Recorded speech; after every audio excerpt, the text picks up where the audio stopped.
The judge's gavel hadn't even cooled when my own son handed me back the house key he once stole through love and lies. I didn't cry. I documented. While they lost sleep, I gained proof. And when I renamed my Wi-Fi MyPensionMyRoof, the war was officially over. Or so I thought. I start my morning slow now, black coffee, a dash of oat milk, 2 pills lined up on a floral saucer, and the day's ledger open beside me. Numbers used to calm the noise in my head. I was a school accountant for 30 years, and those neat rows of figures felt like little prayers, balanced, predictable. The furnace hums low under the window. Maple leaves cling to the porch rail, slick with frost. On the television, a news anchor warns about cyber theft among seniors, and I mutter, measure twice, sign once. My husband used to chuckle at that line. He's been gone 8 years, but his pen still sits in a ceramic cup on the table. I touch it sometimes, more habit than comfort. The front door swings open without a knock. "Hey, Mom, got your groceries?" Vera Lynn's voice carries through the hall, bright but rehearsed. She's all perfume, boots, and efficiency. My son Marin trails behind her, glued to his phone. "You didn't have to," I start, but she waves me off. "Nonsense, and we're helping. You shouldn't be carrying heavy stuff." Her smile never reaches her eyes. She starts rearranging my spice rack before I can object. Marin leans against the counter, scrolling. "Mom, let us set up your online banking," he says. "We can streamline everything, autopay, reminders. You'll never have to worry again." I fold my arms. "I'm not worrying now," he sighs. "It's just easier." "Mom," Vera Lynn hums in agreement, slipping my mail into her tote. "We'll handle it, no need to stress." My Wi-Fi name flashes briefly on her tablet before she changes it to something unfamiliar. I notice. I always notice. "It's not about trust," I say quietly. "It's about clarity." She laughs. "Clarity is what we're offering." The next day, they're back, with folders and sticky flags. "General durable power of attorney," she announces like a sales rep. "Convenient signer form," Marin adds. "Just in case of emergencies." I look over my glasses. "Why the rush?" Her tone softens. Too soft. "Because it's easier before something happens." She flips a page with manicured precision. "You know, we could get ahead of any paperwork nightmare." I skim every word, but she keeps summarizing aloud, steering my attention away from key lines. "We go slow," I say. "My name, my say." Marin squeezes my shoulder. "We're just trying to help. Mom." He sounds 12 again, asking for allowance. Except this time. It's my life they're budgeting. At the bank. The air smells like toner and lemon cleaner. The young manager smiles too wide. Just standard forms, Mrs., Creed, industry standard. Vera Lynn sits close, her perfume crowding the space. "It's just signatures. Mom?" she murmurs. Sugar over steel. The manager slides a tablet toward me. Boxes pre-checked, jargon dense. I ask for a printed copy. She hesitates. Then prints. My pen trembles once before touching paper. I narrow the permissions to bill pay and viewing. At least, I think I did. "If anything looks off, I'll be back tomorrow," I say, pocketing the stamped pages. Back home. The silence feels off-kilter. I log into my account. "Access restricted. Representative authorized." My chest tightens. I try again. Same message. The customer service rep chirps. "Your representative can assist you. Mrs. Creed." My representative? My reflection in the monitor looks older than I feel. The mail slot clinks. An envelope labeled Household Ashcroft Management. My name is half there, half erased. Vera Lynn hums down the hallway, labeling jars and calling me sweetie like I'm one of her clients. "She's elderly," she tells a telemarketer.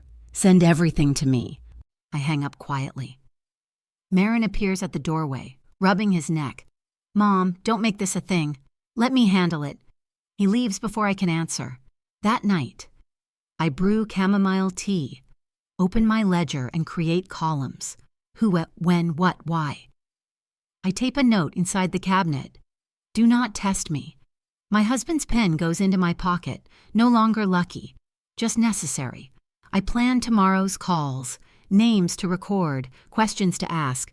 From the hallway, Vera Lynn's voice floats out. Once the direct deposit flips, we'll be smooth. My blood runs cold. I write down every word. The morning light crept through the blinds, thin and cold. I woke earlier than usual, still hearing Vera Lynn's voice from the night before. Once the direct deposit flips, that phrase stuck like a splinter. I set the skillet on low and opened my ledger to a new page titled Household Changes. I drew columns with my husband's old pen. Who, when, what, why. Proof, my handwriting was steady, my pulse not. I listed what I knew. The bank lockout, the changed passwords, the envelope labeled Ashcroft Management. Then I wrote the line I've told every student I ever audited. If it ain't documented, it didn't happen. I checked the customer service note from yesterday. Case number circled. Agent's name underlined. I filled the margins with reminders. Check utilities, pharmacy, insurance, and county tax site. Write it while it's fresh, I whispered. Facts fade faster than feelings. I tucked my cardigan tight and slipped the pen into my pocket like armor. Outside, frost clung to the railings. At the mailbox, I noticed a fresh strip of clear tape sealing a reroute card, mail forwarded to Ashcroft PR. My name had been reduced to E. Creed. Care of. Clarabelle Knox, my neighbor, waved her gloved hand. Honey, she said, looks like someone's redirecting your mail. Folks only do that when they want to get there first. I managed to smile, but my breath came short. I took photos, the tape, the label, the envelopes, and printed them on my old Canon printer. They went into a manila folder marked Mail Control. Names don't drift. I thought, they get pushed. By 10, Vera Lynn was back, ring light in hand. Smile, Mama, we're doing Caring for Mom Monday. She set her phone against a flower jar and started her show. Filter perfect, voice chirpy. Healthy choices for seniors, she sang. Stacking sugar-free crackers I didn't buy. I stood at the counter folding towels. Then her smile dropped just enough for only me to see. From now on, she murmured, still smiling for her followers. The bank sends your pension straight to my account. You don't need anything, just a corner to die in.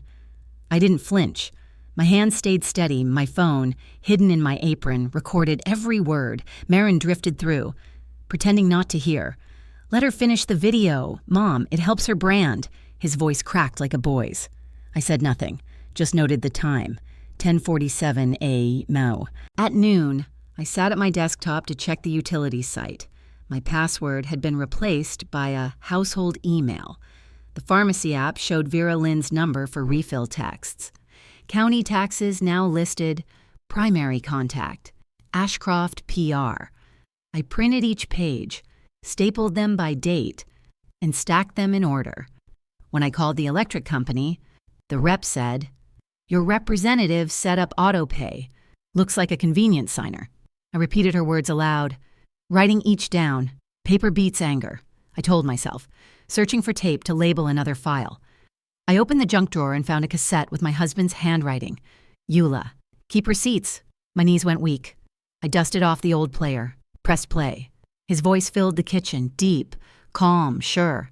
If I go first, don't let anyone help you sign away your name. It wasn't grief I felt, it was guidance. I stood taller, paused the tape, wrote another rule beneath his. No verbal agreements, written only.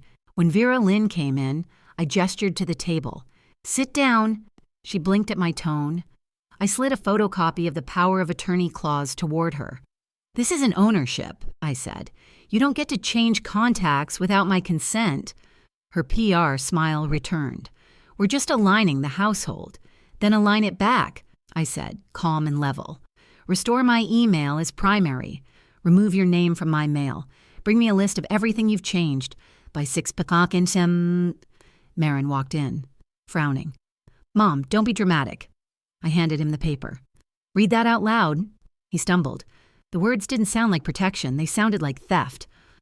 When they left, I sat at my dining table and turned my home into a record. Sticky notes, stapler, date stamp. I labeled envelopes, mail, bank, utilities, medical, voicemail. Every bill, every call, every timestamp went into its place. Intent, I reminded myself. is the start of control. By 6, no list appeared. At 6:27, a voicemail arrived. This is a courtesy call. Your direct deposit account change will take effect next cycle. I played it 3 times, then called Marin in. His face drained. Vera said it's temporary. Temporary doesn't change payees, I said. I transcribed every word, clipped it to my ledger, underlined the date. I wrote one last note for the night and taped it inside my kitchen cabinet. Do not test me. 2. Then I set an alarm for the bank manager's name at 9 a.m. Tomorrow, I'd start gathering the kind of proof sunlight could see.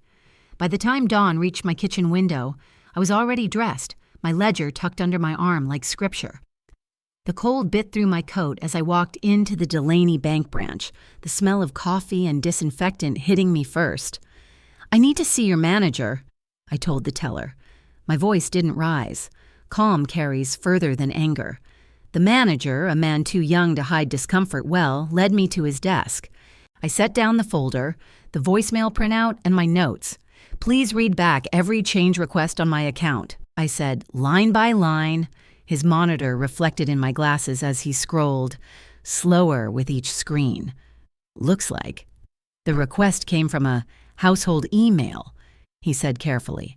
Authority scope full. I leaned in. That exceeds what I signed. I wrote his name and badge number in my ledger. You have until 5 p.m. to restore my settings, I said evenly. He promised to call. Promises, I'd learned, were only paper until you stamped them. In my car. I dialed the pension office, reading the case ID from the voicemail. Freeze that switch, I said. The receiving account isn't mine. The woman on the line sounded startled but professional. Let's add a verbal password for future verification. Make it Augustine, I said, my husband's middle name. She read back every field to me. I jotted her name, extension and confirmation number in neat ink. I hung up, then called the bank's fraud team. File this as a misscoped authority, I said. I requested paper proof mailed to me only. My phone buzzed with Clarabelle's text. Mailbox looks normal for now. I'll keep watch. Sugar. When I got home, the air in the kitchen felt too still. I set a small camera on the pantry shelf, angled toward the fridge and island. Not paranoia, I whispered. Proof. I tested the audio. Clear as a sermon. A whiteboard went up on the fridge. Date, inventory, signatures. I slid a second recorder into the napkin drawer. If this house was their stage, it could also be my witness. By late morning, the front door opened. Vera Lynn's voice was sugar and theater again. Hey, sweetie? Thought I'd meal prep for you. She set her phone on a ring light, the same performance tone that made my stomach turn. Marin trailed behind her. Once that deposit hits, she whispered to him, thinking she was off mic. We'll budget her down to $400. She doesn't go anywhere anyway. My jaw tightened, but I smiled faintly. If you've got instructions for me, Vera Lynn, I said, put them in writing. Her eyes flicked to the phone, realizing the mic might still be live. Oh, Mom, she said too quickly. You take everything so literally. I reached into her tote and pulled out my mail. And you take what isn't yours. At 3, I sat across from Aldine Rowan, elder law attorney in a small downtown office that smelled of printer ink and lemon polish. She adjusted her glasses as I laid out my ledger, the bank logs, the voice clips, and a flash drive from the pantry cam. Classic misuse of convenience authority, she said, flipping pages. We'll revoke it and issue cease and desist notices for mail control. Her tone was precise. Not pitying.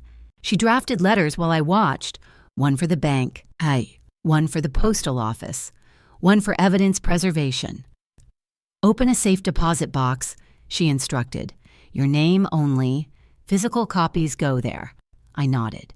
And this line, say it whenever they try to corner you. Please speak to me. Counsel is copied. That evening, I asked Marin to sit with me. No cameras, no Vera Lynn. I slid his father's cassette across the table. Listen. His shoulders stiffened at the familiar voice on tape. If I go first, don't let anyone help you sign away your name. I let silence stretch before I spoke. Your wife's plan isn't caregiving, it's control, and you're tied to it now. He stared at the floor. Mom, she's trying to help. Help doesn't reroute paychecks, I said. Elder exploitation's a felony in Kentucky. You have 24 hours to fix this before I bring counsel and law. His throat worked, but no words came. I wrote, no remediation offered, 7:42 p.m. in my ledger. Later, I organized the day's prints and recordings on the hall table. Envelopes labeled bank, mail, utilities, each sealed, stamped, dated. I brewed tea. Steady hands, steady breath, on the fridge. I taped an envelope labeled House Rules, Owner, Inside. 3 lines, no filming, no password changes, no mail handling. I checked the pantry. Cam's light, blinking red, motion ready. At 9:12, my phone buzzed with a notification. Deposit change finalized. Another buzz. Motion detected in the kitchen. A laugh echoed through the speaker, then the sound of the fridge door slamming. I looked at the blinking light on my screen and whispered, let the house remember. The morning air carried the clean chill of certainty. I arrived at the Delaney branch with Aldine Rowan at my side, her briefcase packed like an arsenal. Forms, statutes, signatures ready for war. Good morning, I told the manager, setting my ledger and the cassette index on his desk. Please speak directly to me. Counsel is copied. He blinked at Aldine, then at the stamped packet she handed over. Revocation of authority, tabbed in red. We're requesting rollback of all unauthorized contacts, Aldine said smoothly, and a freeze on third-party edits. Kentucky Statute 209.990 applies. The man cleared his throat. We'll need to run this through corporate. Then run fast, I replied. We'll expect a written corrective plan by 5. The sound of stamps echoed like quiet hammers, each page logged, each signature sealed. He tried the old dodge. Policy. It's standard for a convenience signer to receive updates. Aldine leaned forward. Not unilateral control, I asked. Show me the standard in writing. His lips tightened. I wrote his name, badge number, and time in my ledger. When he hesitated again, Aldine smiled thinly. We'll wait while you print the Q log and the IP record of changes. He disappeared into a back office, returning with paper still warm from the machine. Here's everything tied to your file. I flipped through, saw the household email listed beside mine. That's what you'll delete, I said. He began to protest. Aldine set down a form marked compliance deadline, 5:00 p.m. I nodded toward it. Sign it, that's accountability, not attitude. In the car. I dialed the pension hotline. This is Mrs. Creed, I said, my tone all business. Confirm my payee record. The rep read back every field. My name, my account number. The fraudulent one? Denied, she said. I could almost hear my husband's voice in the pause. Paper wins. Send me confirmation by mail. I told her. She promised to. I hung up. Logged the case ID, then dictated a brief note for Aldine to email. Correction confirmed. Counsel present. I leaned back, exhaling slow, a small victory, but one on record, ink over air. At the Fayette County Clerk's office, the smell of toner and old paper wrapped around us like proof of things that endure. Donna Satterwhite greeted Aldine with a nod and handed me a clipboard. State what happened in your own words. My handwriting was firm. Mail rerouted without consent. Identity diluted by PR labeling. Donna notarized it, embossed the seal with a satisfying press. There, she said. Now it's sworn. Aldine added a preservation clause, and I requested 3 certified copies. Attach these if the reroute reappears. Donna advised. Paper trails your armor. I smiled faintly. Armor's cheaper than court. We left with a manila folder labeled County, Active, Back Home. The quiet felt earned. I taped my house rules. Owner notice on the fridge and another inside the pantry door. The ring light went into the hall closet with a dated note. Filming paused by owner. I changed the Wi-Fi name back to Creed Home Original and locked the password in my ledger. Every drawer, every document labeled and logged. I left a sign near the landline. All decisions memorialized in writing. Then I texted Marin. Your counsel window closes at 5 p.m. Bring my keys. At 4:30, the bank's glass doors slid open again. Vera Lynn strutted in, camera already rolling. "Here we are, folks, taking care of Mom's finances," she said to her unseen audience. The manager's face drained color. "Ma'am, no recording allowed." Aldine stepped forward. "Private financial matter, shut it down." Vera Lynn pouted for the phone. "We're helping my sweet mother," I said evenly. "Your help does not replace my consent." The lobby went still. The manager handed me the printed corrective plan. "Everything's been restored, Mrs. Creed." I initialed each page. Aldine secured signatures from staff. Vera Lynn turned, hissing under her breath. "You'll regret embarrassing me." I didn't answer. Some silence cuts deeper than any scream. That night, Marin stood in my doorway, small again in the dim light. He set my keys and a folded paper on the table. "These are your passwords," he said softly, "and the old Wi-Fi login." I nodded. "Thank you for correcting your part. Now choose. Your marriage's tactics or my dignity." His voice cracked. "Mom, she loves you in her way." "Then let her prove it in writing." I gave him 48 hours. He left without looking back. At 9:58, my front camera pinged. Voices, female laughter, and a hard rattle at the knob. "Go live," someone whispered. I turned on my lamp, opened the county, active folder, and dialed non-emergency. As the door shook again, I set my recorder on the table and whispered, "They brought an audience to my porch. I brought the law to my living room." The porch lights cut through the dark as Vera Lynn and her two friends stood in front of my door. Phones lifted like weapons. I sat inside, cross-legged on my couch, the glow from my living room camera blinking steady. Her voice carried through the wood. "Smile, honey. Show the world what neglect looks like." I didn't move. Instead, I whispered for the recording. October 17th, 9:58 p.m. Trespass in progress. Their laughter was sharp, performative. I called 311 and reported calmly. Trespass and harassment, filming without consent. Within minutes, red and blue lights washed the walls. Officer Jonas Weller stepped up my porch steps. Professional but curious. "Ma'am, can you step out?" he asked. I did, coat buttoned, posture unbent. Vera Lynn turned the camera toward me.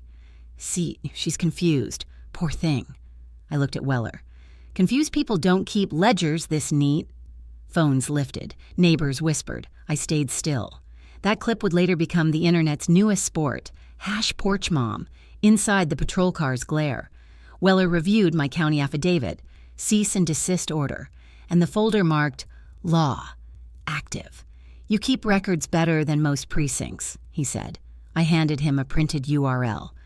"This is the live stream link. Mark it as Incident 5A. Vera Lynn crossed her arms. "It's family business." Weller's tone flattened. "Then settle it civil, not viral."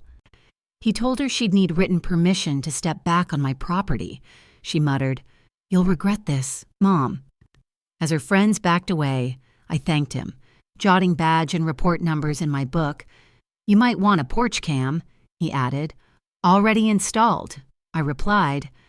The night air felt lighter once the cruisers left, though I knew the internet's echo would be louder than any siren. By morning, it was everywhere. My phone buzzed nonstop, church friends, neighbors, strangers. "Saw the video.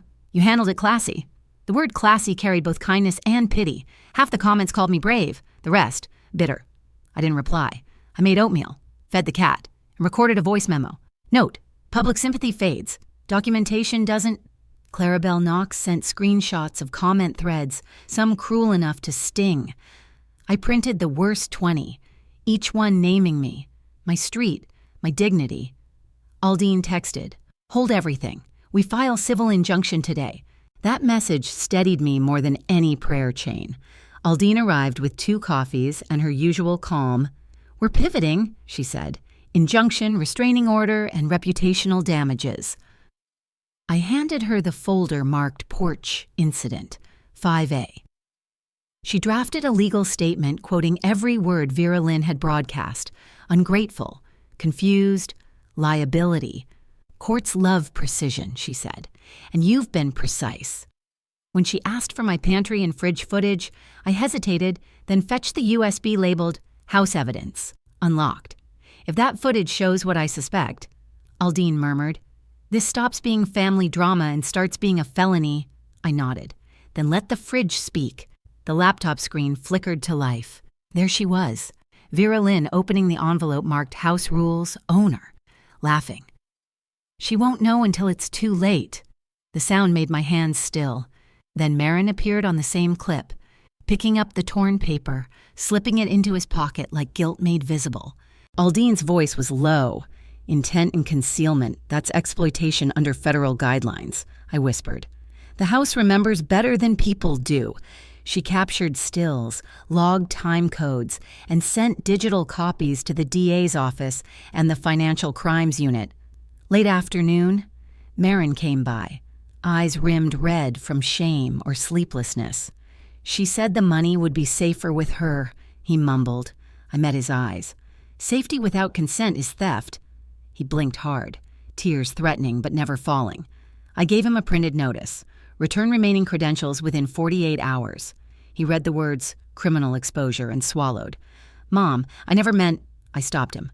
Meaning doesn't erase motion. You still moved the line. He nodded and left. I wrote in my ledger accountability clock started 5:07 p.m. That night, as sunset draped the kitchen in amber, I stacked my folders, bank, county, law, lined like soldiers on parade. Clarabelle brought a pie, whispering, "You're the talk of every porch in town." I smiled faintly. Let them talk. I've got the transcript before bed. I placed Aldine's injunction draft beside my pillow. Paper comforted better than prayer. The motion sensor beeped near midnight. Footsteps, a car idling. Vera Lynn's voice, low, seething. She's taking everything back.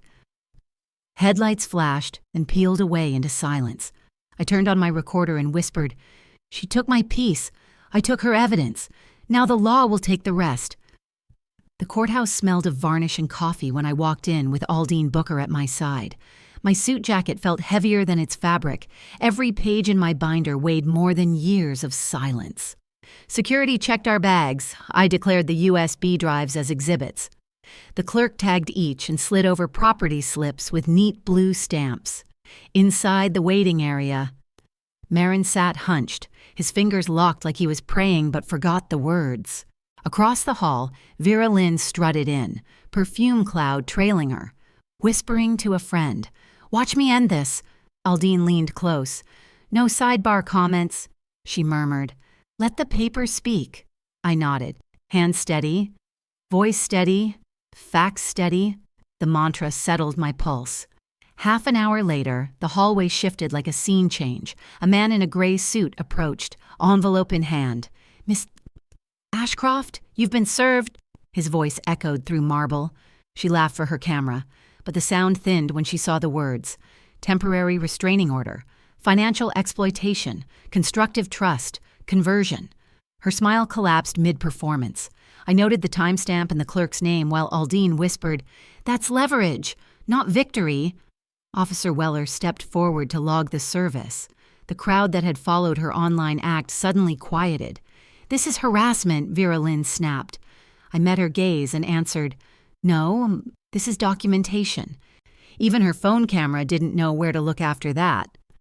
When the courtroom opened, Judge Rowena Slate took her seat like someone who'd seen too many family betrayals to be impressed by another. "Facts only," she said. Aldine began with the county affidavit and last night's police report. I handed over the printed porch transcript and USB index. "Admitted for preliminary," the judge said. Vera Lynn's lawyer tried to sell it as a family misunderstanding. Judge Slate's brow arched. "Misunderstandings don't open liens." Aldine lifted a sealed folder. "Bank exhibits next." My heart didn't race. It steadied. Finally knowing what preparation was for, Nolan Pierce, the bank manager, confirmed under oath that the power of attorney had been revoked and the pension reroute canceled. "We also caught unusual transfers linked to an Ashcroft-managed account," he said, placing papers before the judge. The reversal confirmations showed every dollar retracted. "If intent is proven," the judge noted. We're near felony thresholds. Aldine linked timestamps from my ledger to Nolan's printouts, aligning them with footage frames from the fridge. Opposing counsel objected. Speculative intent, the judge cut in. Patterns speak. I wrote a note in my margin.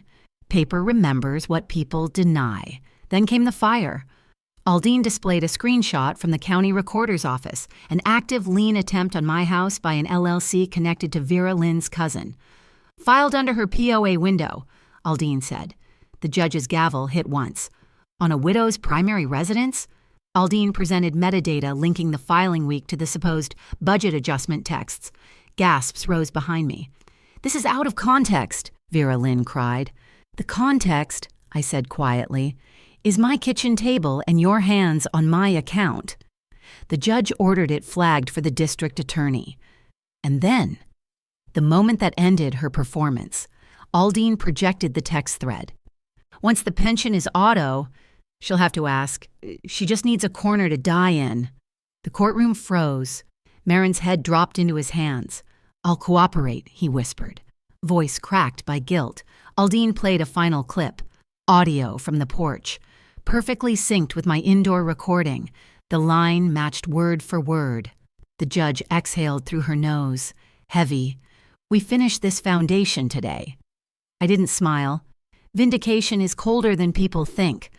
Judge Slate granted the injunction, ordered a no-contact clause, and referred the case for forensic accounting. Any interference, she warned Vera Lynn, will be contempt. She turned to Marin. Return all credentials within 48 hours. He nodded, trembling. Aldine gripped my hand. You didn't raise your voice, she whispered. You raised the record, I said. Paper over pity. Every time. Outside. Sunlight hit like a verdict. Aldine's phone pinged. An email from my property manager. FYI, someone tried to list your address for short-term rental. We both stopped. I felt the anger settle into resolve. They couldn't take my roof by law, I said softly. So they tried to rent it by lie. The morning after the courthouse, the house felt quiet. Not empty, but deliberate. I walked room to room with Aldine Booker beside me, checking the smart lock logs that pinged during the illegal listing attempt. 2 access pings, both from an old code, she said. I nodded. Then the lock changes today. The locksmith arrived before noon. Aldine photographed each old cylinder, each invoice, and sealed the used keys in labeled envelopes. Officer Weller stopped by to note it for the record. No forced entry, he said. But same timestamps as the listing window. I set the bag of keys on the counter and wrote on it. Retired. Do not circulate. Clara poured coffee, her voice low. You want me to stay somewhere else? Miss Creed. I smiled. No, honey. This house breathes again because you're here. By midday, we sat across from Ruth McAdams at the Commonwealth's Attorney Intake Unit. She had the kind of tone that means business without bruising your pride. We've got Judge Slate's referrals, injunction, lien, text evidence, she said. Next step is financial crimes review and witness scheduling. Aldine handed over a perfectly tabbed binder. Message exports, call logs, police reports, bank reversals, every page dated. Ruth looked impressed. I wish all victims brought this level of organization, I corrected her gently. Not victim, property owner. Ruth smiled faintly. Fair. She asked if I'd accept restitution if it came before trial. I said, restitution is justice's floor, not its ceiling. Aldine jotted that down. Paper and dignity. Still partners. That evening, I walked the block. Neighbors emerged like truth after a storm. May Ellison from the recorder's office met me by the fence with blank affidavit templates. We're cleaning up records tied to that lien attempt. She said, Mr. and Mrs. Tally mentioned they'd seen boxes labeled staging and a car idling past midnight during the listing days. Martha from down the street had doorbell footage.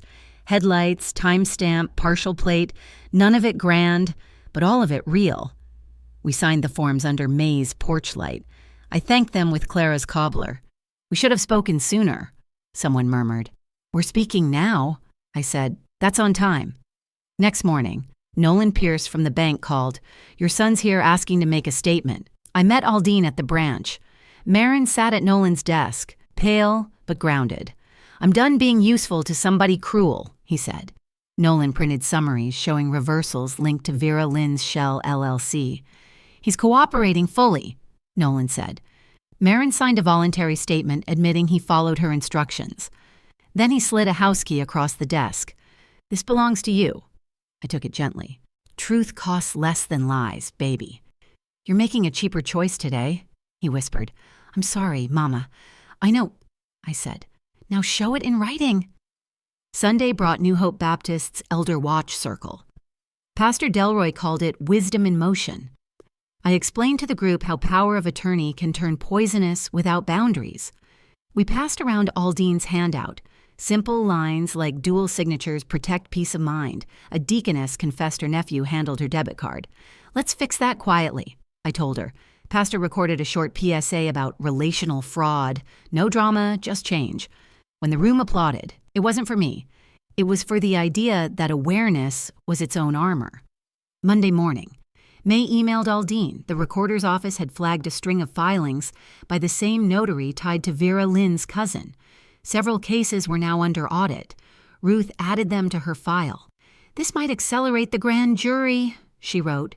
Aldine assembled a single timeline, POA window, Shell LLC, lien draft, illegal listing, all converging like lines meeting truth. I signed an impact statement about humiliation and the grocery rationing that followed her budgeting. "This wasn't family conflict," I said aloud. "It was control with paperwork." Aldine nodded. "And now it's evidence." 2 days later, Ruth called. "We're taking Marin's proffer Friday morning." He'd surrendered his phone and given permission to pull older threads linking every transfer. Aldine delivered a restitution framework, full payback plus community service with Elder Watch. Ruth's reply was measured. Restitution reduces harm. It doesn't erase crime. A hold appeared on her calendar. Grand jury, Friday, 9 o'clock at Thames. I texted Clara, lock up by 8, sleep by 10.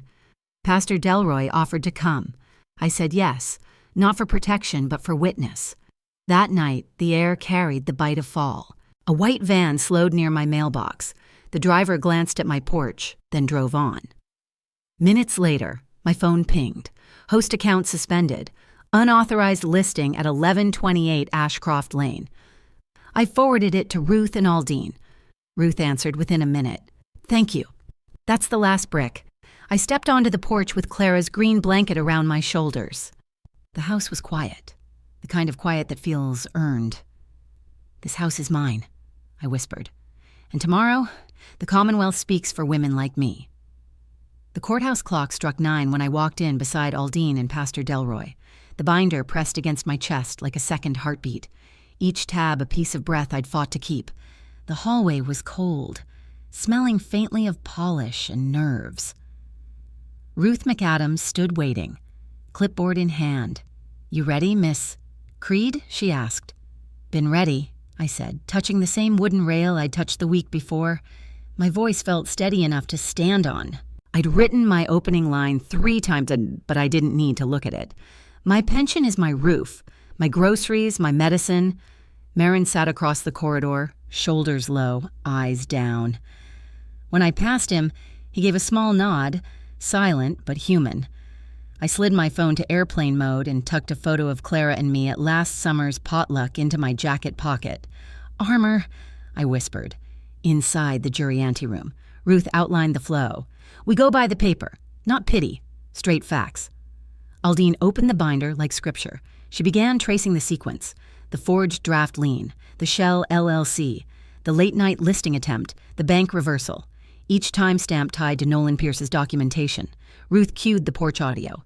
Vera Lynn's voice, clear as daylight, saying, "From now on, Mom, the bank sends your pension straight into my account." The words hit harder than any slap. Screens displayed stills from the doorbell camera. Boxes marked staging, a clipboard checklist in her handwriting. I spoke when called, describing the rationed groceries, the humiliation of being told I didn't need that much milk. The jurors listened without interruption. When I finished, Ruth said softly. Facts stand taller when they're quiet. She was right. Then came the twist, the kind that settles truth into shape. Ruth presented May Ellison's audit memo, the same notary tied to 4 fraudulent filings, all connected to Vera Lynn's circle. A color printout flashed the county seal. Re-review initiated. Then Ruth added a final exhibit, the rental platform suspension notice, timestamped the night before. Unauthorized host listing, property ownership unverified. A juror leaned forward. The pattern was complete.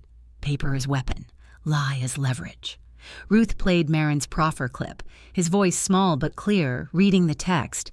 Quietly reroute her pension before she changes her mind. No one spoke after that. Silence had weight, and it pressed exactly where guilt lived. The foreperson returned minutes later. True bill on all counts, financial exploitation and forgery-related charges. I closed my eyes and whispered a thank you too small for sound. In the DA's conference room, Ruth detailed the next phase. Arraignment, no contact order, restitution structure. Your power of attorney is revoked and sealed, she said. Aldine filed the updated directives, adding fraud flags to the county and bank. Ruth read the restitution draft, full repayment with interest, wage garnishment and mandatory community service at Elder Watch. Pastor Delroy bowed his head. I didn't cry. I just breathed for the first time that week. That afternoon, Nolan at the bank printed new access controls. I signed them all, dual authorization, travel locks, beneficiary reviews. Marin waited by the counter, holding the last house key on his palm. This belongs to you, he said. It always did. I took it gently, then met his eyes. You can visit by invitation only. That's the boundary. He nodded, voice cracking. I'll earn it back, I replied. Start with the first payment. He signed a written apology and left without looking back. The bank printer hummed out my new card. I slipped it into my wallet like armor. Not pride. By evening, the world felt level again. Pastor Delroy recorded a brief PSA for Elder Watch, speaking about relational fraud and faith that doesn't blind. May texted that the recorder's office quarantined the notary's docket. My neighbor Martha messaged, We're proud of you. Cobbler's on us next time. At home. I filled the fridge myself. Salmon, greens, iced tea. Clara set the table, humming gospel under her breath. I labeled the binder closed and shelved it beside my cookbooks. On the porch, the sun dipped low. I renamed my Wi-Fi, MyPensionMyRoof. Before bed, I spoke quietly, not to the house, but through it. If someone tries to rename your survival as theirs, I said, write your name again, in ink. I scheduled monthly bank reviews, quarterly deed checks, and a standing seat at Elder Watch.